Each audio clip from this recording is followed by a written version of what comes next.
Today's episode is dedicated to our doctor, Dr. Jay Goldberg. He passed suddenly of a heart attack while he was biking, mountain biking in Will Rogers, which overlooks Malibu. He told his friends to go on without him because he wanted to take in this beautiful day. Dr. Goldberg saved my life. We're going to tell the story about the day that we went to the hospital to bring Shams into this world. And it's a wild story. You know, you're supposed to, I don't know, take 12 hours to go into labor. But we're going to tell you our story about the next thing that happened after I was diagnosed with cholestasis. And we were told, hey, girl, you're going to go into labor a month early. Yeah, the kid's going to come early. But he was healthy. The kid was in good shape. So there was never really a concern about that. Right. But it was, Well, there's always concern with a high-risk pregnancy. Yeah, but I mean, he wasn't going to be premature or anything like, we were told that he's a viable, we've made it to 34 weeks. And then when you're as far as 34 weeks, the doctors aren't worried. Typically. Yeah. And they told us step by step. And his measurements were good. Yes. So they told us step by step, you're going to come in, you're going to get a steroid shot, which is going to help his lungs because he's coming into the world a little early, almost a month to be exact. And instead of going to the full 40 weeks, I went in at 36. You and we packed our bag. Yep. And when we got to the hospital and Dr. Goldberg unstitched me, the first thing that happens is that the nurses file in and they start to check you in and explain the process of labor, natural vaginal labor, and then the epidural guy is going to come in, the anesthesiologist, and then another nurse, and they take your blood pressure and they go through all the things. Yes. Right? And we came in 2 days before he was born. And for 48 hours around the clock, we were awake, waiting for my vagina to dilate. Didn't happen. Yeah. Was given the drugs to induce labor. Didn't happen. Pitocin, this, that, the needle in your back to numb your body. All that shit went down. And you know what? One of the coolest things about the day that we were waiting and nothing happened was, number one, Sammy and Albert stopped by. Yeah, they left Coachella. Yes. They left Coachella to come hang out in the... Coachella. The last day of Coachella, for those that don't know, is like the headliner day. It's the day. You don't leave Coachella early for anything or anybody. Yeah, it's, so they left Coachella to come hang out with you in the hospital. With us. Yeah. So they came in. They were literally sitting in the maternity ward. I wish I had a picture in our labor room. And so did Layla Garache, the president of the Pickle Chasers Club. She came in. Yes. And we hung out, and it was very uneventful, except for some scary shit went down. Yeah, that was the first of the scary things, but I don't remember what the drug was or Pitocin. Yeah, they gave her something to see whether or not they could induce the labor, and her blood pressure dropped like real bad, really low. Yeah. So and then the baby's heartbeat. Yeah. So was going I can't even bring myself to say it, but it wasn't a good number. It wasn't too fast. It was dropping low. Yeah. And so then I started convulsing. Yeah. And then all of this happens in 48 whole hours that we're here. You decide to go take a shower. Yeah. And you come outside. I went and into there's 19 nurses on me. I went into the shower. There was, it was her, and there were two people with her. There was a the nurse whole time. And someone else with her. When shout out to Cedar Sinai. You got the best of the best of the best. Dude, hell yeah. Of the best of the best. Kidding. If you're gonna almost die somewhere, that's the place to do that's it. where you want to almost, God forbid, die 100%. somewhere, you guys. Shout out to Cedar Sinai. The nurses, the staff, the everything. If we could go there every day to give them their flowers and roses and breakfast, and because you came into the hospital with 2 hands full of breakfast and yeah, bagels and donuts. I wanted to buy them back breakfast and chip for the next year, dude. You actually did. You went back a couple times and dropped it off. Yeah, I'd buy them lunch. I'd buy them. I just I was so fucking grateful to everybody that worked there because they really all did put their best foot forward. Which is why that everyone is always so grateful to the frontline workers and the people in the medical industry who, as they should be, as we should. We're very grateful because you guys work tirelessly. And it's just their job, but and the whatever. longest. They touched my life forever. You know what I mean? Yeah. I'm sure that happens to someone in that hospital every day. It's like your calling, you know? Yeah. You sacrifice everything for other people. Yeah. And you just hope that people are grateful and appreciative. But I went into the shower to which take is a shower. in my room. Yeah. Which was in the room. After we had a 2 real days. Nice room. Yeah, you know, and again, there was 2 people, but like she said, there was really, they weren't in there all the time, but pretty close. You know, they were coming and checking on her. Those same 2 people There's all only the time. 2 nurses per, like 2 patients get 4 nurses. Yeah. At Cedars. I went into the shower, and listen, it's a shower in the hospital. It wasn't like I took a long ass shower. You weren't at the spa. Yeah, then hot water, it was good. So, but I come out, and there's literally like 9 people now around me. She's convulsing. It's horrible. It was fucking a nightmare. It was horrible. A nightmare experience. And then and you know what it was? It was because they were trying to induce for 2 fucking days. No, but then they told her, all right, you know, we got to do it again because we don't know whether or not it was you that was fucked up or the baby that was fucked up. Or the drugs. Yeah, or the drugs. So we got to do it again. Or the heartbeat or blood pressure. Yeah, to iron it down. And I don't remember that part. All right. So they did it again. And then you guys, if you told me I had to go through this tomorrow, I would die of a heart attack. So that's a great point. Ease and like I was so fearless, even though I was like totally. It was a very scary thing. Totally, she was. That's the other part. I'm a fuck now on the front on hindsight. No, but on face value, I'm all right. But there's some videos still out there where you could I look at myself and you could see, all right, he's not all right. You're scared. Like he's doing the best he can. I'm not saying a whole bunch. And this bitch is like, whatever. You Pitocin, we're roasting, we get the shit. The baby's gonna be fine. Everything's gonna be great. Well, and I'm like, you're fucking nuts. It's been one bad experience after another. One nightmare thing after another. And the whole time she's fucking shitting rainbows. And it's like, you know, at some point you feel like the luck's going to wear off. You know what I mean? Like at some point it's going to look like, and she just, to her credit, never flinched, never wavered. And she's the one that went through it all. So, you know, I'm so proud of her for all that she did when she did it. But in hindsight, like, I don't know how, I guess she just knew everything was going to be all right. Well, thank you. And I think that when you're going through something that crazy, 100% it felt like my father's calmness. All my life, my dad used to say, like, nothing to me. If even something really hardcore was happening, he was so even keeled that he just passed that on to me. But like logically, well, let's not act like you are all the time even killed and you don't. No. That's what I'm saying. In this instance, in crisis mode, through the pregnancy, through everything into the hospital, through the delivery of all of that, you were like in a zen place where if you told me, and I'm not that kind of guy that believes in that type of shit so much. Yeah. If you told me that your father's hand was in your pocket the whole time, I would believe it because it's not you. That you're that person and you're easygoing and you're not. You know what I'm saying? It's like you were through that whole thing, and it's amazing because I witnessed it, you know? Yeah, so Dr. Goldberg decided to come in and say, this is fucked up. This isn't good. We're going to have the baby. We're going to do C-section. And I was talking to I was trying to talk Dr. Goldberg into giving me a C-section. And he was like, no, we're not going to do it that way. You're going to have it vaginal. That's the way you want to have the baby. Yeah.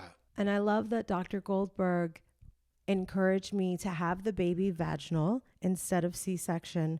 And so because I knew he wanted me to do the right thing, by the time that he said, no, we're having the baby now. And then they prepped the OR, and I was getting wheeled away into this very, very sterile room. It was so quiet. I have video of it on my phone still. And Tommy starts getting all scrubbed in, head to toe, hazmat suit, if you will. Yeah. And, at that point, it was like, all right, it's baby time. And I remember the nurse was like, okay, you're going to schedule the C-section tomorrow morning. And Dr. Goldberg goes, no, no, no, no, no.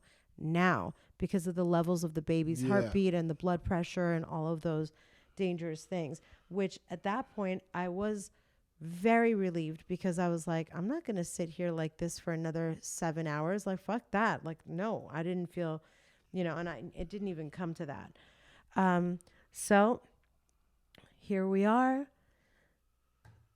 Now you're in OR with like 6 medical professionals. Dr. Rad, who didn't have to, he was the high risk pregnancy doctor who also led our hands along the way and did all of the ultrasounds throughout the entire pregnancy. Totally. And spotted the open of my cervix at 20 weeks. And spotted cholestasis when you called them. Everything, yeah.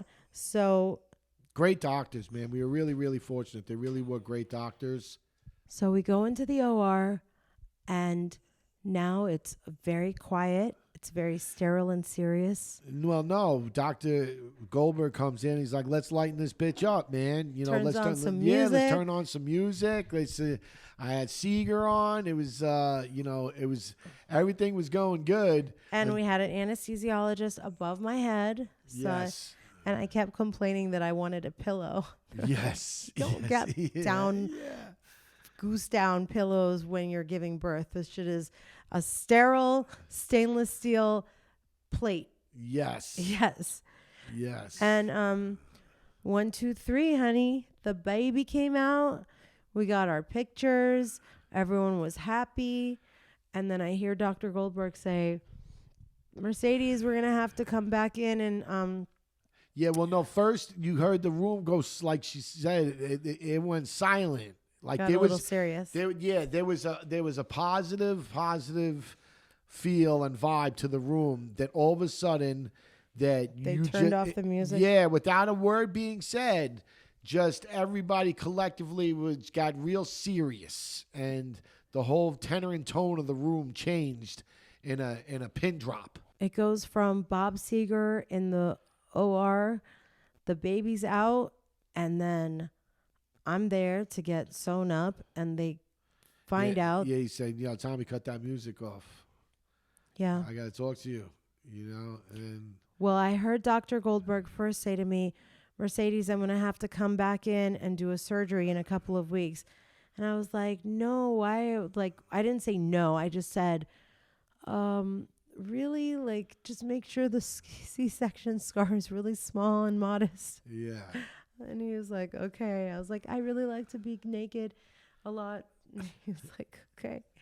But then you could definitely feel it escalated a lot. And what was happening was that what is it called that was wrapped around my uterus? Placenta? Placenta? It's placenta accreta, so I would assume yeah. that.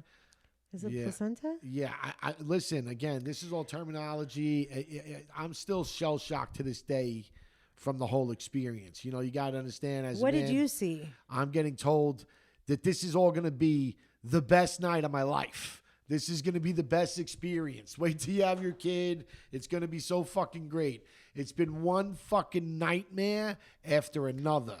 And now, again, I'm still, I could barely talk about this for a real long time. But, I'm in the hospital and they're like, all right, yeah. So she's losing a lot of blood. So we got to act fast. But if we do what we got to do, she's not going to be able to have kids anymore. Well, she should have died, really, to be realistic. Well, the amount of blood that they tried to get it under control while I was still awake. And then Dr. Rad came around and said, it's either we save your life or we take out your uterus. And I looked at him and I was like, you're not really asking me, even though he was telling me. Yeah. So I was like, okay, Yeah. literally. I mean, and listen, when he told me this, you know, I hate to, I'm not her, right? So it's not my uterus. When he told me this, I was like, great. Take it. Take it. I'm never, ever, ever going through this process again. Anyhow, this has been a fun, you know, no, go ahead, you know? And then the anesthesiologist sees that it's very escalated in the room. And I was looking up at him with this desperation. And I'm like, I'm at your mercy. I don't know what to do. I still want a pillow. Yeah. And he goes, do you want to be put out? And I was like, I don't know. Do I? And then he was like, let's put you out. And I was immediately put down, as I should have been. Yeah, they whisked me out. They told me I had to leave. They made me leave with the baby. And, you know, it still pains me to this day to say it. But at that point in time, I can't say that. I went to the nursery with him, and I was cool with him. You know, I was, all right, cool. I'm a dad. This was cool. But mind you, through this whole experience, you know, I was never worried about the kid that I didn't have. I was always worried about my wife first. You know, I still didn't have that, like, emotional, psychological attachment to my son yet. You know, I'm still, where's my wife? You know what I mean? What's going on with her, dude? And, you know, for the first, you know, hour or two, it was cool. You know, I'm taking photos. You know, calling your friends, maybe a few. You know, that's, you know, I sent a few messages, texts to let people know what was going on. You know, Reza was one of them. You know, and there was a real select few that knew what happened.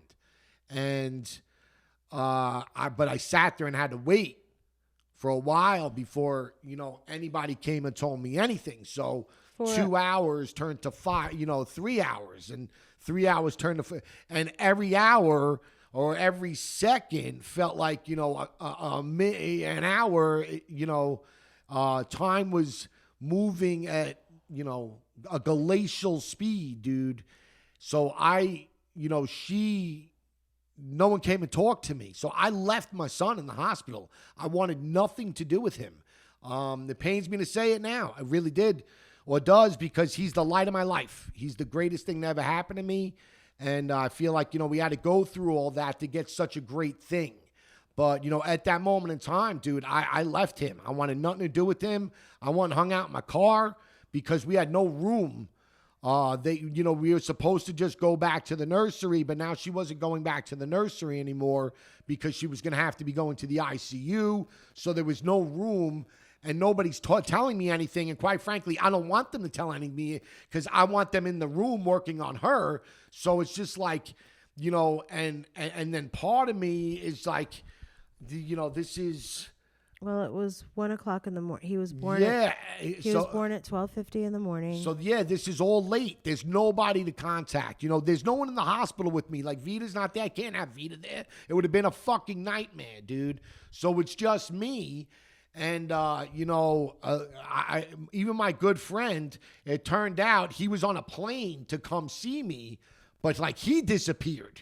You know, so he was on a plane, yeah. Yeah, he was already on a plane to come visit, but like I'm calling him and he ain't answering. So it's like I was just stuck in this fucking mind fuck that I promise you, it took me, and I still go there, dude. Like, it's still not something that's completely gone. I was never an emotional person growing up, and like you know, all of that, the whole experience I had my kid really fucked me up for a minute.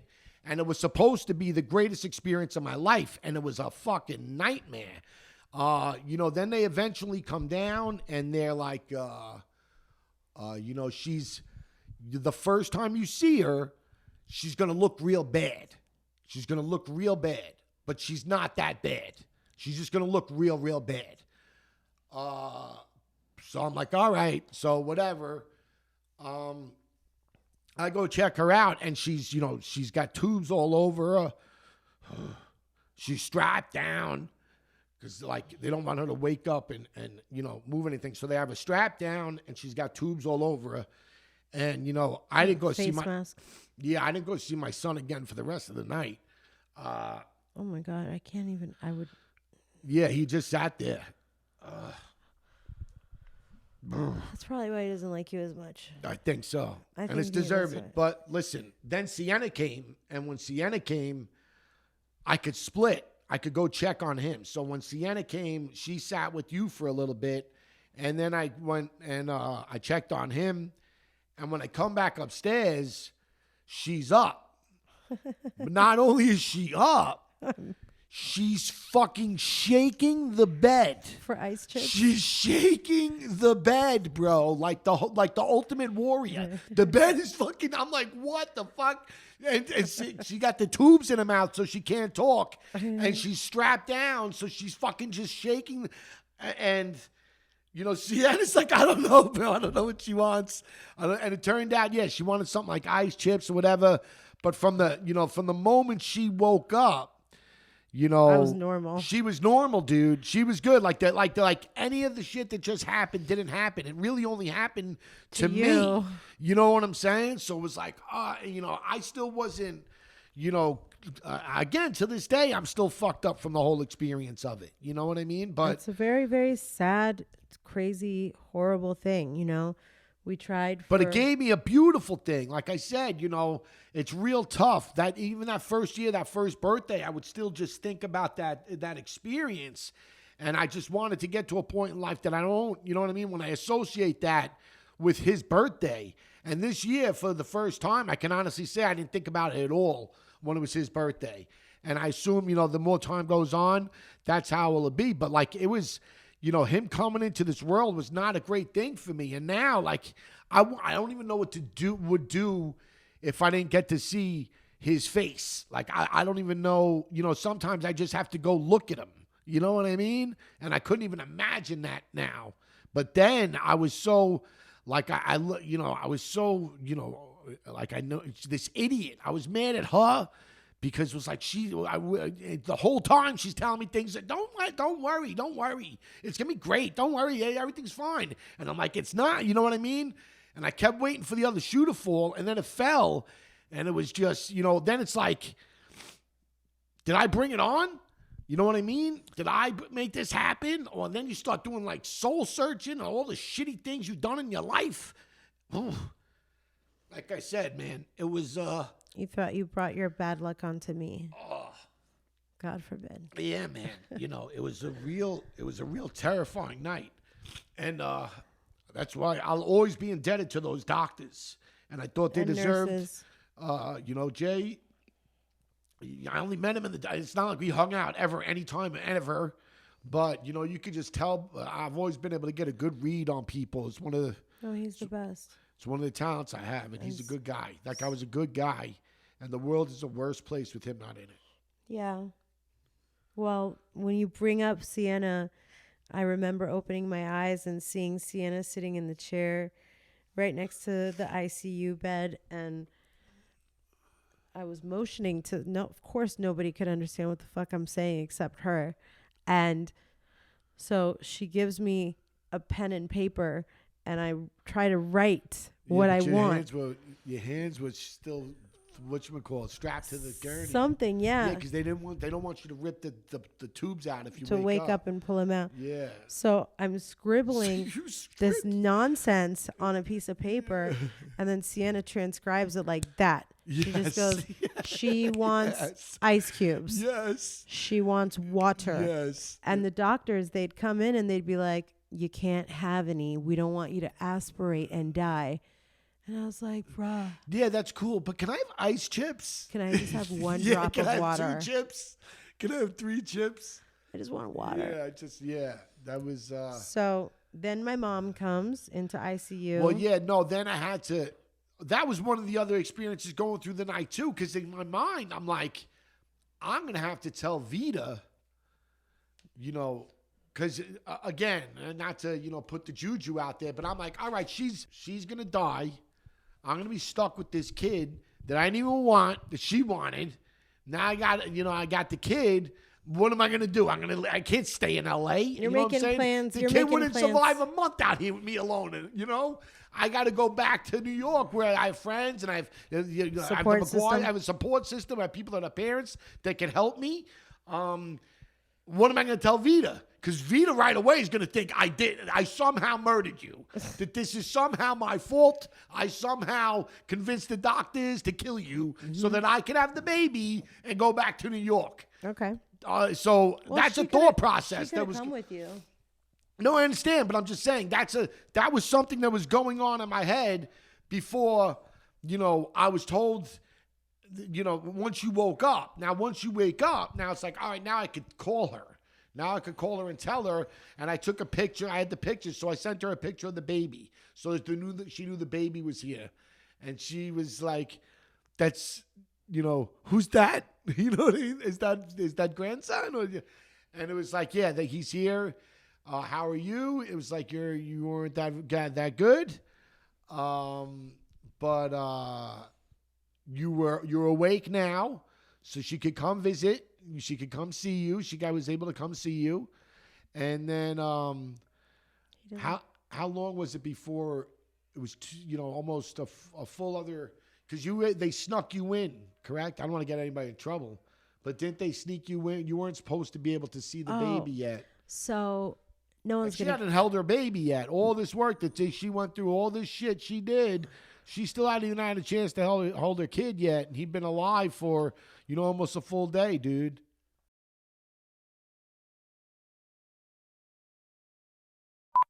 Mom!